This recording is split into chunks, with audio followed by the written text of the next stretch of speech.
The United States debt is constantly going up, reaching $35 trillion as of writing this. But who exactly is spending all of that money, and where's it going?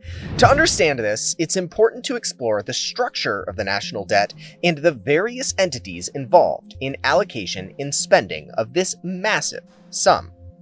The U.S. national debt is divided into two main categories: public debt and intragovernmental debt. Public debt comprises about 75% of the total debt, or around 25 trillion US dollars. It includes Treasury securities held by private investors, foreign governments, and corporations, and as of 2024, around 30% of the public debt is held by foreign entities, with Japan and China being the largest holders. The second category, or intergovernmental debt, makes up the remaining roughly 25%. Approximately $8 to $9 trillion.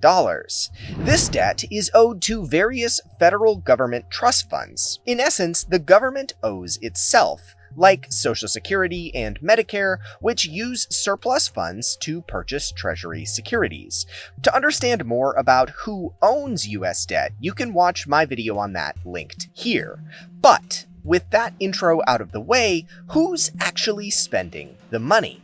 The national debt isn't itself directly spent. Rather, it's a result from government spending that exceeds the revenue the US government brings in. The actual allocation of borrowed funds involves various federal agencies and programs, broken down into specific spending categories. The first category being federal government agencies. If we look at the last full year of data, 2023, the US federal government spent approximately $6.4 trillion, of which a significant portion was funded through debt. Federal agencies like the Department of Defense and Health and Human Services are major spenders. For example, defense spending accounted for $877 billion of that, or 13.7% of total federal outlays.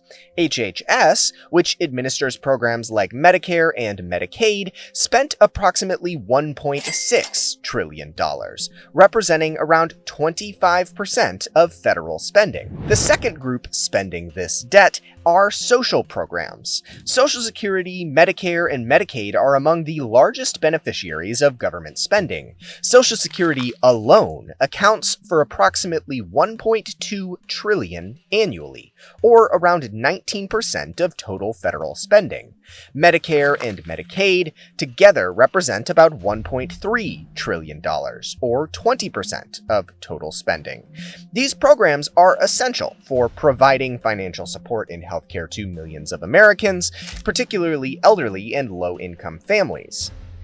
The third group is interest payments on previous debts. A growing portion of the federal budget is dedicated to paying interest on its previous debts.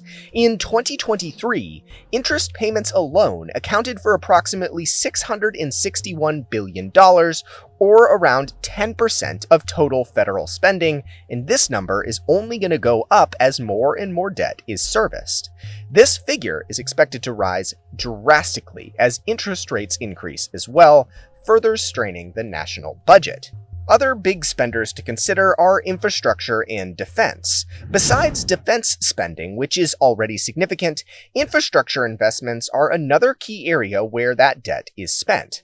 The Infrastructure Investment and Jobs Act, passed in 2021, allocated $1.2 trillion over several years, with $550 billion dedicated to new investments in transportation, broadband, and utilities. In 2023, infrastructure spending was about $250 billion, representing roughly 3.9% of total federal spending. So, to conclude, the U.S. national debt, currently around $35 trillion, is a critical tool for funding a wide array of government programs and services. But it seems to be getting out of hand, and everyone's starting to wonder whether the U.S. will ever pay it back. The spending of this debt is managed by a variety of federal agencies and institutions allocated to social programs, defense, infrastructure, and research. So, what do you think is going to happen to the US federal debt? Will the country be able to pay it back, or will it just keep getting worse?